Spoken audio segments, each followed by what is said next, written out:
Chakravarti. You watching Srikanth Ideal Chemistry. In this video, we are discussing about methods of determination of order of reactions. Here, a number of methods for determination of order of reaction. In that, we have four methods commonly. Those are half-life method or half-life period, and want of differential method, Ostwald isolation method, integrated equation method, or a trial and error method. So these are the four methods for the determination of methods of for the determination of order of reaction. So we will discuss one by one. First, I just take the half-life method. What is half-life method? First one is half-life method.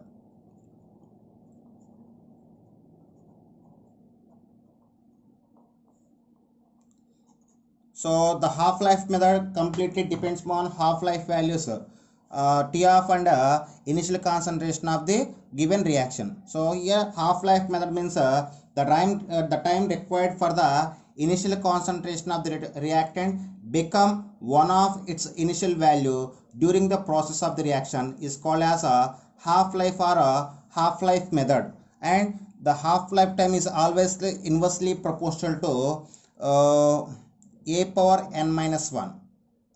Yeah, so half-life T of is always inversely proportional to a power n minus 1. Here A is equal to initial concentration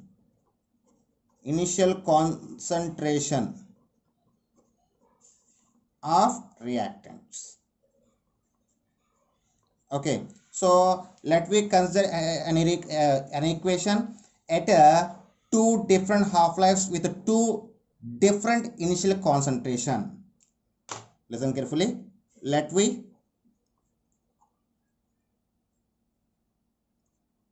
take a reaction with two half-lives like T of 1 and T of 2 with initial concentrations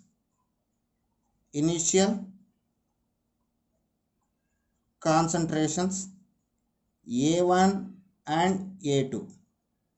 Then so here I just take the two half-lives with the two different initial concentration. So then as per our relation of half-life and initial concentration, so they will be taken as a T of 1 is inversely proportional to A1 power n minus 1. Let me take as 1. At the same time, T of 2 is inversely proportional to 1 by A2 power n minus 1, taken as 2.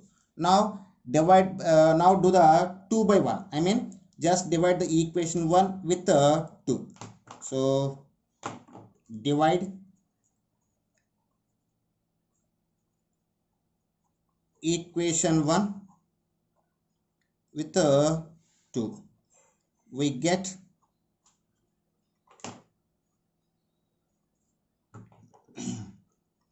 so T of 1 by T of 2 is equal to 1 by A1 power n minus 1 by 1 by A2 power n minus 1. So here denominator we have the fraction. So the fraction will be reciprocal. Then we get 1 by A1 power n minus 1 into A2 power n minus 1 by 1. So the resulting we get A2 power n minus 1 by A1 power n minus 1. So this is we can write like A2 by A1. I mean it is look like A power m by B power m. Then we can write A by B whole power m. Like that A2 by A1 whole power n minus 1. So finally we get the formula, that is T of 1 by T of 2 is equal to A2 by A1 whole power n minus 1. So this is the what we use the formula to find the order of reaction when half-life and initial concentration of reaction is given. So this is the first method. And next, second method, want of differential method. Determination of order of reaction. The second method is want of differential method. So the rate of reaction of order of nth order, let me take in a different concentration. So now we just need to take the rate of reaction of nth order reaction with two different initial concentrations. Those are C1 and C2 taken as. Now the rate of a reaction of nth order given for two initial concentrations C1 and C2. Then so if you take the rate of reaction for nth order given as initial concentrations like C1 and C2, then their rate orders, then their rate order reactions will be like, for the first one, for C1 concentration, the rate equation is minus dC1 by dt is equal to Kc1 power n. For second order, for C2 concentration, the rate of reaction is dC2 by dt is equal Kc2 power n. Now taking logarithms on both sides. Now taking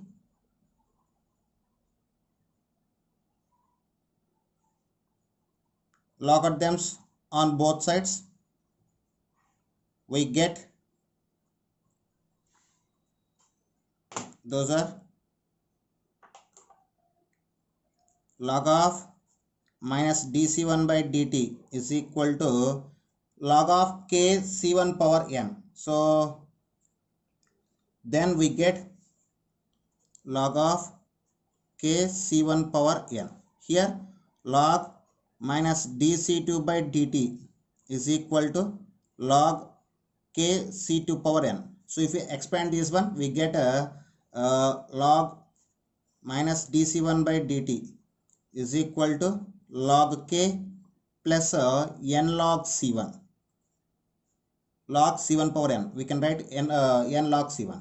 Similarly here, log of minus dC2 by, so this is taken as equation 1, dC2 by dt is equal to log k plus n log c2. So this is taken as equation 2.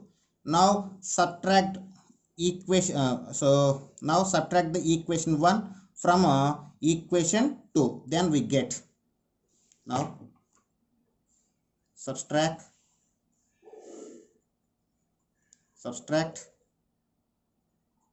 equation 1 from equation 2, we get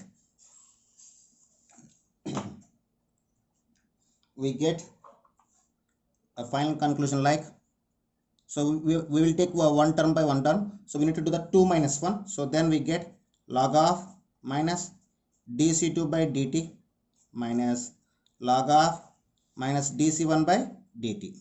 And second term, log k minus log k will be cancelled. Log k minus log k we take as 0. So I just taken this term.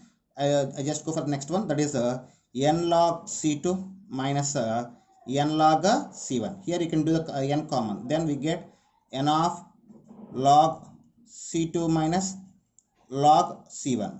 Okay, so now equal both terms, that is log of minus dC2 by dt minus log of minus dC1 by dt is equal n of log c2 minus log c1. So then the formula for n. So when you send this factor into this side, it will be appear in denominator. Then we get n is equal log of minus dC2 by dt minus log of minus dC1 by dt is divided by log c2 minus log c1. So this is the formula to find the nth order order of reaction based on a want of differential method. That's all. And next one is a Ostwald isolation method. This is the most appreciated method to find the order of reaction. Okay students, this is next method to the determination of order of reaction. It was proposed by Ostwald, and Ostwald developed this method for a reaction having large number of reactants. Suppose if the given reaction having large number of reactants. In that situation, we need to find the order of reaction by using of Ostwald isolation method. So for this method, so I just consider an equation. Let we consider a reaction that is Ma plus Nb plus OC is gives rise to products. So for this reaction, if you write the rate law, that is rate law R is equal K into A power M into B power N into C power O. So this is as per given mother reaction. And now I just change the concentration of reactants A, B and C. So now I just take the first set, the concentration of A, B and C are just change it to A1, B1 and C1. Now let we assume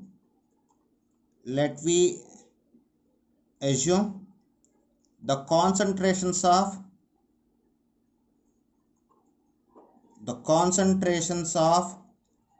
A, B and C change it to A1, B1 and C1. Then rate law will be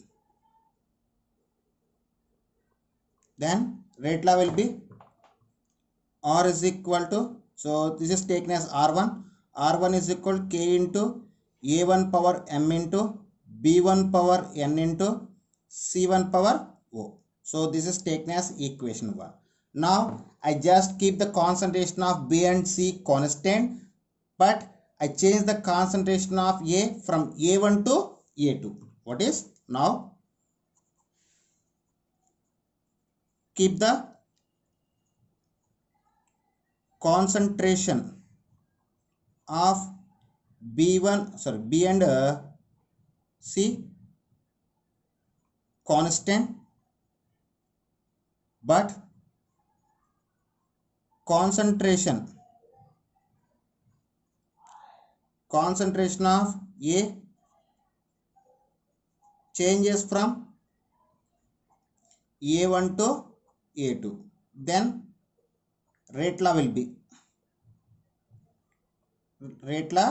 be. So then we get the new rate law, that is R2. R2 is equal to K into the concentration of A change from A1 to A2. So here we need to take the A2 power M, and the concentration of B and C are constant. So B1 power N into C1 power O. So this is taken as a equation 2. Now divide the equation 1 with the equation 2, we get what is, now divide the equation 1. Now divide equation 1 with equation 2, we get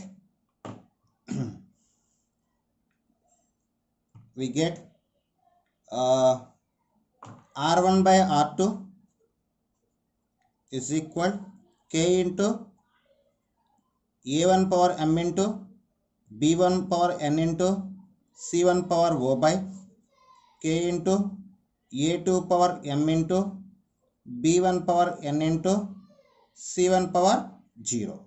So when observe that, here Kk will be cancelled, and concentration of B1 and concentration in terms of C1 both are will be cancelled. Resulting we get R1 by R2 is equal to A1 power M by A2 power M. So it will be taken as R1 by R2 is equal A1 by A2 whole power M. So like this,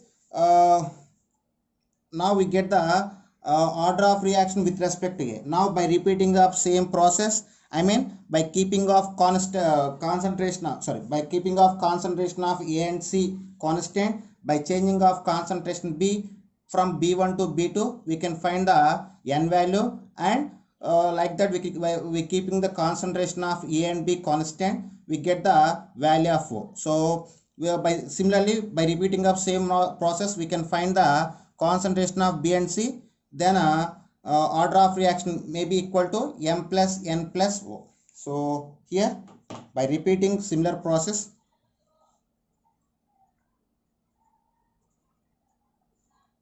by repeating similar process, we get n and O values. Then the overall order of reaction, then order of reaction is equal to m plus n plus O. That's all. So here we keep the concentration of B and C constantly, and we change the concentration of A from A1 to A2. Like this, if we keep the concentration of A and C constant, and if we change the concentration of B from B1 to B2, by repeating of same process, we get the n value. Okay.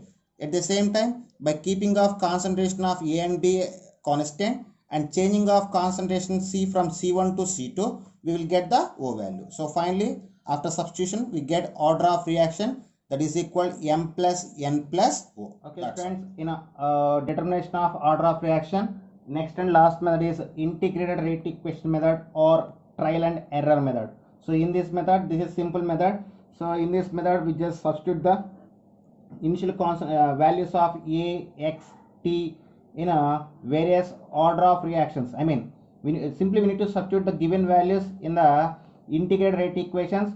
Then we can consider the order of reaction, which is can satisfy the integrated rate equation, that is decide the order of reaction. Simply, integrated rate equation or trial and error method means we substitute by substitution of values in the integrated rate equation, we just confirm the order of reaction. That's all. So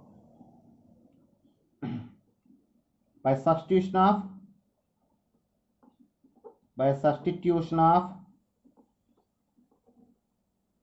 values of A, X and T in a various order of reactions. So here for zero order reaction, the formula for specific rate or rate constant K is equal to X by T, or it is equal to A minus of A minus X by T. And for a first order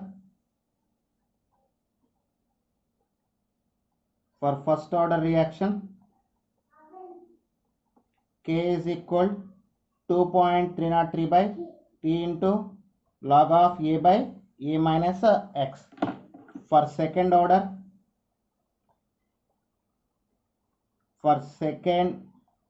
reaction,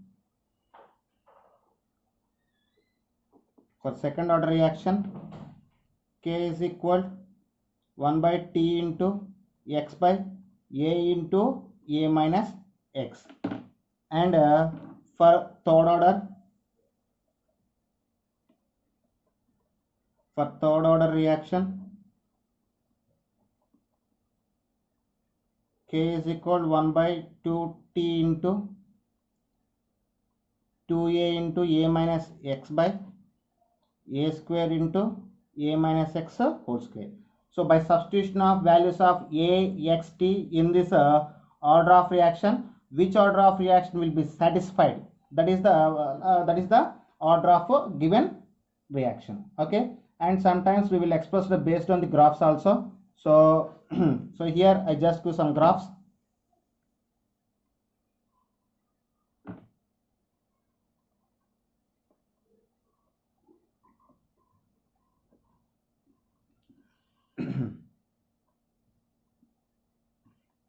So first one,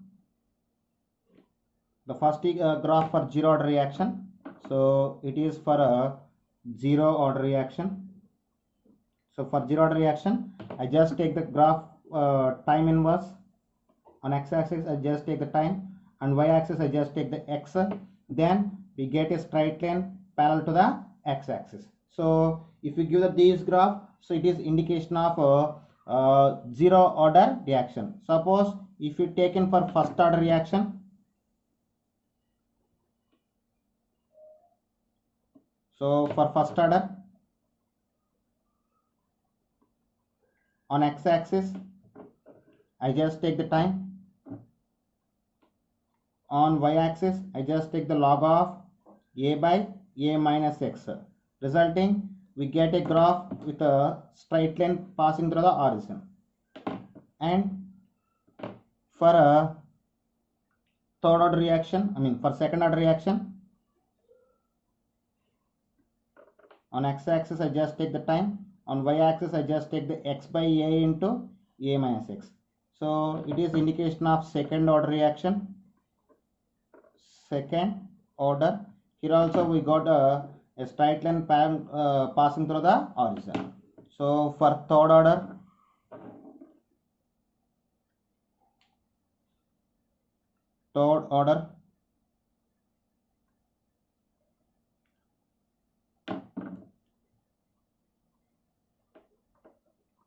reaction, on x-axis I just take the time, on y-axis I just take the 2a into a minus x by a square into a minus x whole square. So here also we get the, so by substitution of a, k, t values in the various order of reactions, by indication of graphs we can find the order of given reaction. Okay students, this is about the method of determination of order of reaction. So in the next video we will discussing about some numericals based on this. Okay students, if you like my concept, please subscribe to my channel, please like and share my videos. Thank you.